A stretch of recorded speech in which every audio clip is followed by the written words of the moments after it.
Wow, again, deja vu. Another game going down to the wire. Oregon at the horn in the weather at Iowa gets the win. Let's discuss it. Let's get your reaction. We'll complete the entire Big Ten today, including the nail biter at Beaver Stadium today. We got a lot to talk about here. Locked on Big Ten Live starts right now.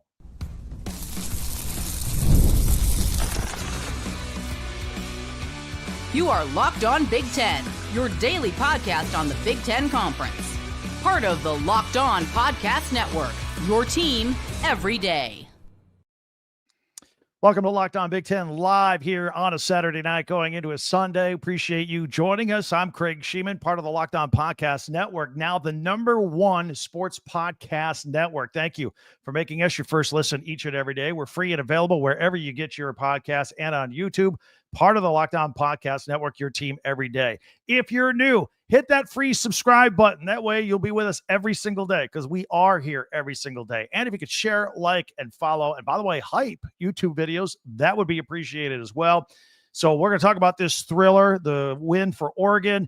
Let's hear it from you, Ducks fans, Hawkeyes fans. We feel for you. We thought you had that game with the upset of the day. Both teams have been ranked in the college football playoff rankings, so this has playoff implications.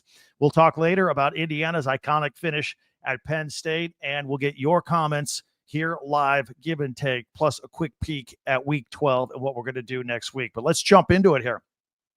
So both teams come into the game ranked, right? We had the first college football rankings this week. Oregon, number 9 in the country. Iowa, even though they weren't in the AP or the coaches polls, rightly so, have been put into the college football rankings at 20. So this was a big game. Oregon wins it 18-16 with a late field goal to improve to 8-1 back in the national conversation. Never really left. Iowa just got there and now falling to 6-3. Cold rain, slop. I didn't see any snowflakes, but it looked like it could have been close. Oregon coming into the game, down some receivers. Gary Bryant also left in this game as well. And then Oregon, remember how close this game was. Remember how it started. The bad snap. Oregon gets the safety for a 2-0 lead. That was huge early on. De'Ara Hill Jr. for Oregon, the freshman, capped off an 8-play, 82-yard drive with a 19-yard run. And then that made it 9-0 Oregon early in the second quarter. And then Iowa, didn't have a great day passing because that's not what Mark Gronowski does. Although he did make some awesome passes. Both those quarterbacks made some awesome passes when they had to later on in the game. But Iowa puts together a 10-play, 75-yard drive. Mark Gronowski had a 38-yard completion to Jacob Gill to the Oregon 3. And then the 3-yard touchdown pass to DJ Bonham. And then they're on the board. Iowa trailing 9-7 at this point, 5.5 minutes to go in the half. Oregon was able to get a little drive together, and then Atticus Sappington at the end of the half was able to kick a 46-yard field goal, again, in very inclement weather for a 12-7 halftime lead. This was a very Iowa Hawkeye-type football game at Kinnick Stadium. That place was rocking. Even though it was cold and miserable, man, that was a great atmosphere. The fans were in it. So at the half, Oregon only has 65 yards passing with Dante Moore. Mark Gronowski only has 61 yards passing at this point. Noah Winnington at 93 yards rushing. So I'm thinking more of this in the second half for Oregon.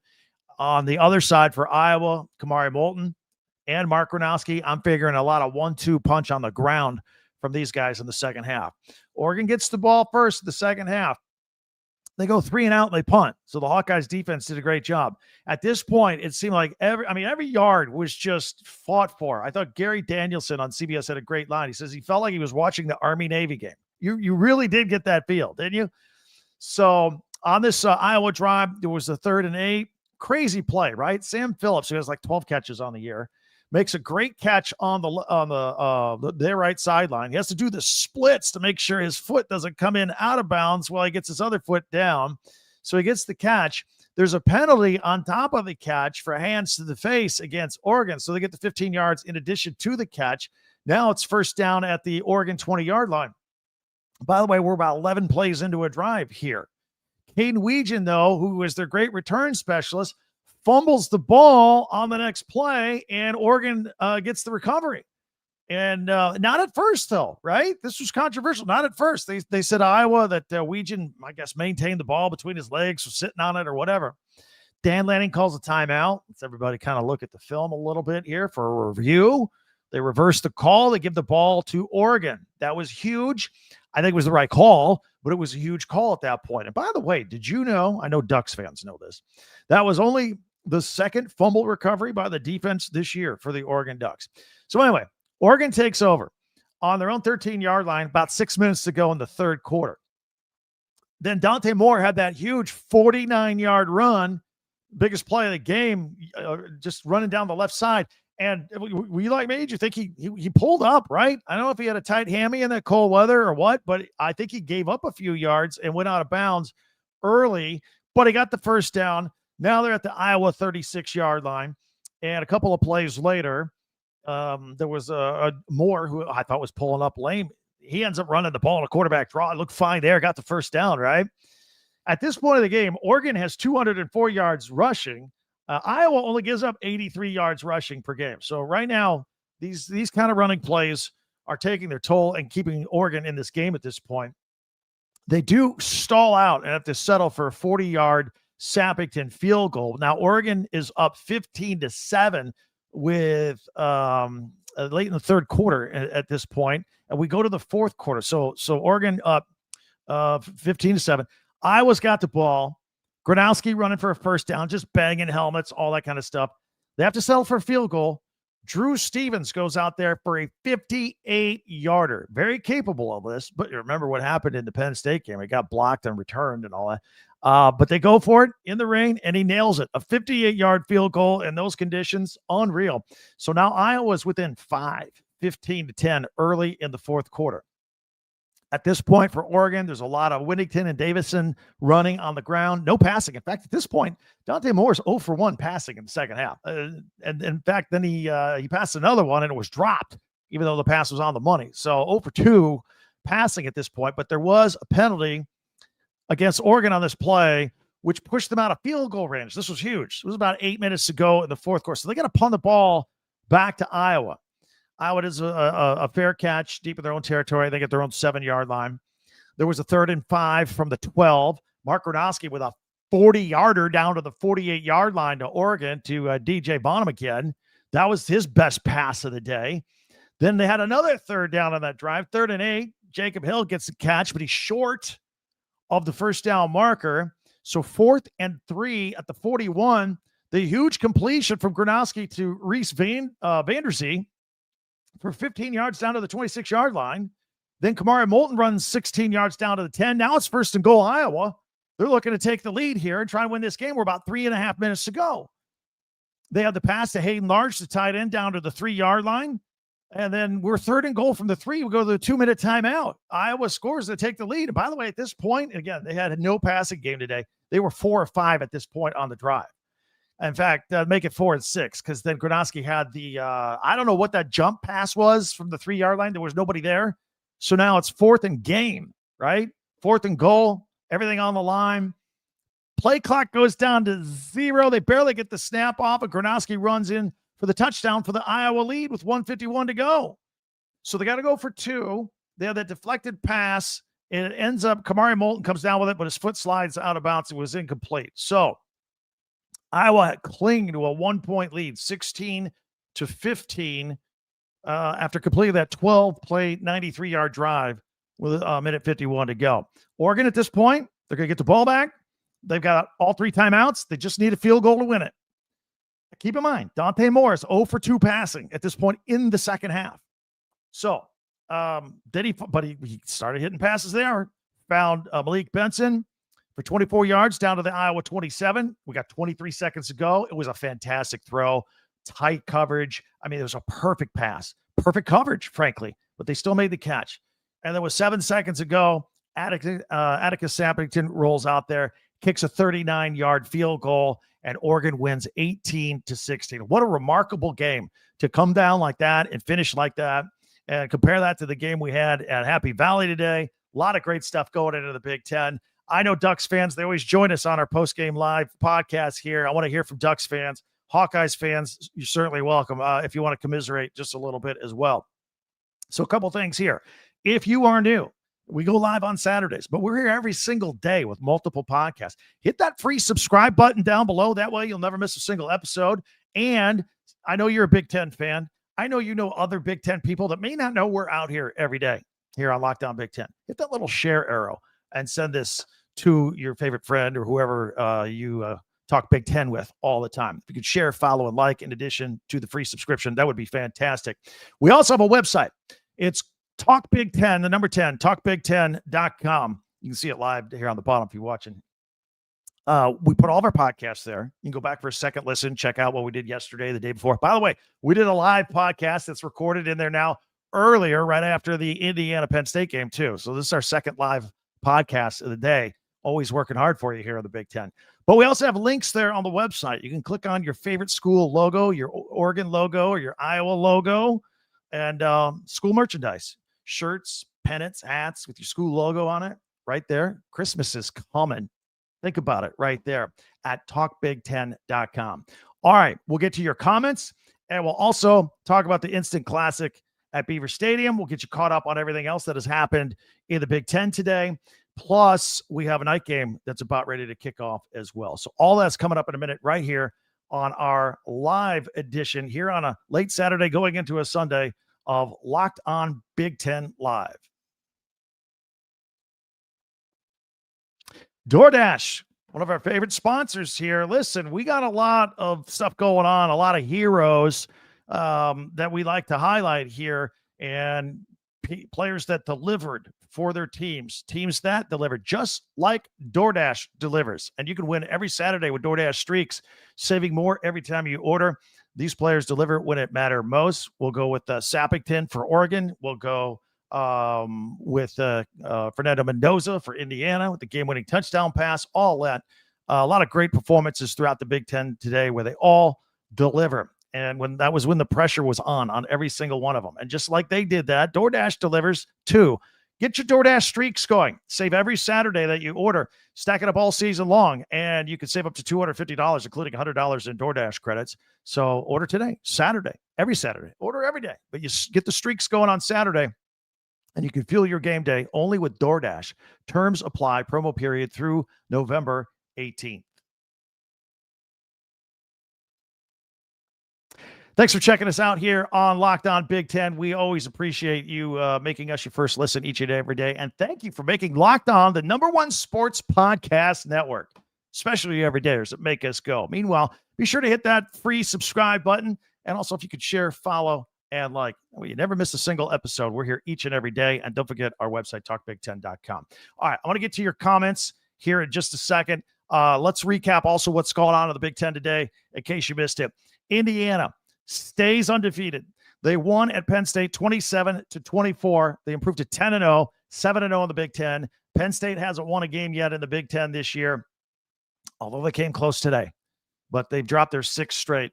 Look, Indiana had the lead, looked like they were about ready to pull away and blow this thing out. Penn State came back. Singleton had 3 touchdowns today, and then Indiana found themselves behind late. Actually punted, I think, inside 4 minutes to go because they couldn't do anything with it, down by a score. But then they got the ball around the 2-minute timeout at their own 20-yard line. No timeouts, down. And Fernando Mendoza, first play, sacked, backwards 7 yards. Then he gets a first down to Omar Cooper for 22 yards. And E.J. Williams for 13 yards. And then a 29-yard pass play to the 24 to Riley Nowakowski.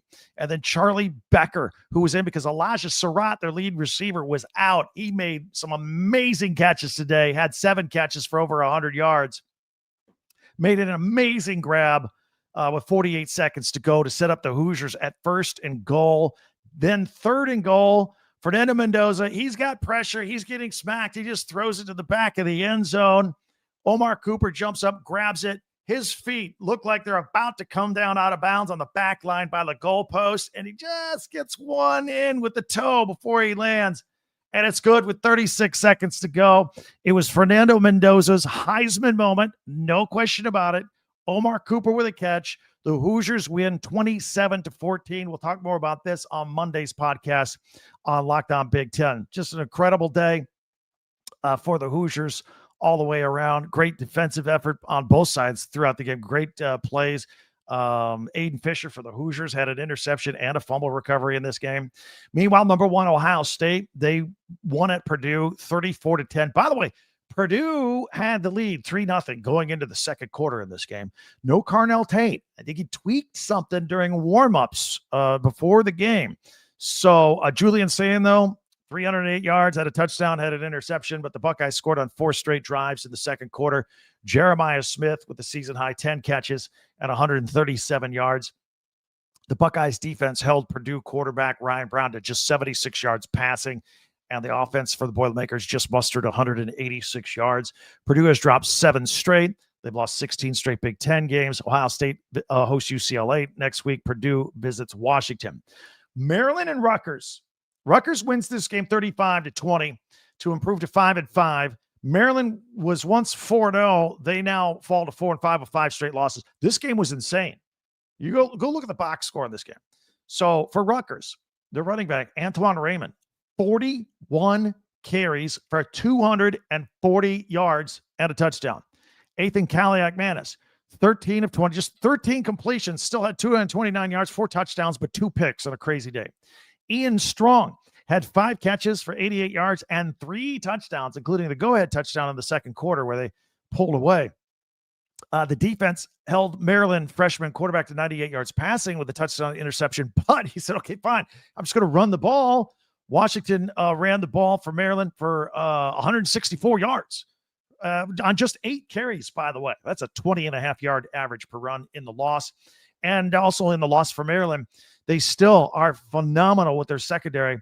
Levain Scruggs and Laquie Rowland, both with interceptions. That is 17 interceptions for the Maryland Terps this season.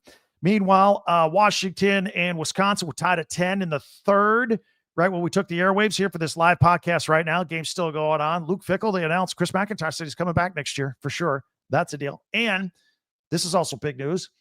Wisconsin actually had a 3-0 lead in this game on a 42-yard field goal. Why is that a big deal? That's the first time they've led like in 4 games. Remember, there were a couple of shutouts in there. And anyway, that game was all tied up. And then tonight, we've got Nebraska at UCLA getting ready to kick off 9 o'clock Eastern, 6 o'clock Pacific on Fox. And Nebraska's coming off the home loss to USC. They lost Dylan Raiola, their quarterback, broken fibula, had surgery this week. It went well, but he's out for the year. And TJ Lateef will be the quarterback for the rest of the way. Meanwhile, UCLA is trying to bounce back after they have a 3-game winning streak. Then they got blown out by Indiana by 50. And then they had the bye week, and now they're ready to go. Nico Iamaleava getting ready to go for UCLA and taking on Nebraska. And let's not forget, we had Friday Night Lights in the Big Ten yesterday, where USC, ranked 19th, had a 38-17 win over Northwestern to improve to 7-2. Northwestern falls to 5-4. Crazy game. Mekhi Lemon had a touchdown catch, and he ran for a touchdown, 11 catches, and a career-high 161 yards. Jade Mayava passed for 299, and they had 482 yards of offense. King Miller, again, the freshman walk-on, continues to impress at running back, had 127 yards and a touchdown, but a couple things you need to make note of. Sam Heward, their backup quarterback for USC, actually had a jersey change, wore number 80. That's the same number as their punter. Well, he came out for a fake punt and threw, all perfectly legal because they had it correct, both players wearing number 80 in the program game day. It's a loophole, but they got it. It worked. They got a first down on the play. But I think the play of the game was Jade Mayava. Game's tied, and in the first half, and it looks like he's thrown a pick 6. We got Northwestern defensive lineman Najee Stewart going the other way. Mayava doesn't quit on the play, ends up hitting him right at the 1. Ball comes loose, goes through the back of the end zone. It's a touchback. Instead of a Northwestern score to put them up by a touchdown going into the half, USC keeps the ball. I mean, they reset at the 20 with the touchback and all, and then they put together a scoring drive and went up by a score. And then Northwestern never really recovered from that as well. But it was, I think that's the first time I've ever seen a quarterback force a fumble in my entire life. So anyway, we'll take a look at what's going on. By the way, Preston Stone for Northwestern, passing for 150 yards. Caleb Komolafi, good running back for Northwestern, 118 yards and a touchdown. It's just their second loss in 6 games. Looking for one more win to get Northwestern bowl eligible, but they need one more win to get games against Michigan, Minnesota, or Illinois. And the game at Michigan next week is at Wrigley Field, by the way. So there. All right, let's jump on some of your comments here. That's a recap of every team, every game. It's what we do here on Locked On Big Ten all the time, especially when we go live. So let's check it out. David checking in. Dave, I recognize David. He always chimes in when the Ducks are playing. Go Ducks. Winning ugly is a beautiful thing. A win is a win. Look, that was Duck weather in the rain, in the water. You just found a way to win. And look, no shame in that. That's what Iowa does to people. Iowa is a good football team. And here's some playoff implications here. So coming into the game, Oregon was ranked 9th, Iowa 20th. Had Oregon lost, they would have fallen back into the mid-teens. Oregon would have, or Iowa would have moved up into the mid-teens. So we would have only had 2 Big Ten teams in the top 10.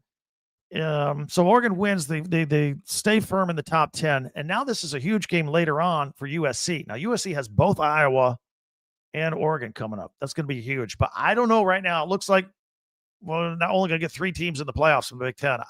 Unless USC can storm in there and get it. I don't, well, Michigan's got a path. They got to run the table, and that would include beating number 1 Ohio State last week. So there's some chances if you look at the schedules and whatnot. But right now, it does not look like the Big Ten is going to get 4 teams into the playoffs. Let's take a look at a couple more comments here. Hydro says, what a horrible weather. Go Ducks. Hydro, good water. That's a good name for a game like this in the rain for sure. Mar McFly says, incredible game. The Ducks did everything possible to blow the game. And that's from at Flick 47. That was a pretty win no matter how you put it. From RS, Oregon ran the ball better, and that was the difference in the game. Yeah, for a while, weren't we looking at like Iowa was passing better, barely, and Oregon was running the ball much better. I gave you those stats when we did the rundown. Like Iowa only gives up about 83 yards on the ground per game, and Oregon was well into the 200s in that game as well. Let's see here. BC says, Craig, when you said Oregon would be upset at my pigskin picks on Friday, did you mean it would be under the 5.5 points as an upset? Yeah, I'll say that. I'll say that. Look, it came down to a field goal at the horn. Either way, right? It was a great game. Let's see here. Eddie checking in. Indiana getting too close for comfort for both teams. And well, for Indiana and Penn State, the same thing for Iowa and Oregon as well. Ducks fan here checking in. Don't know whether to laugh or cry. It was an emotional day, wasn't it? Absolutely was. Let's see here. Yeah, Donnie Bolden, fearless pigskin picks. You got me this time. You got me. Look, a game-winning kick. You got it. Congratulations. I'm happy for everybody. Let's see. Good showing by Iowa from Riley. A good game for Iowa from Dre. And Iowa hopefully stays ranked. Yeah, I agree with you.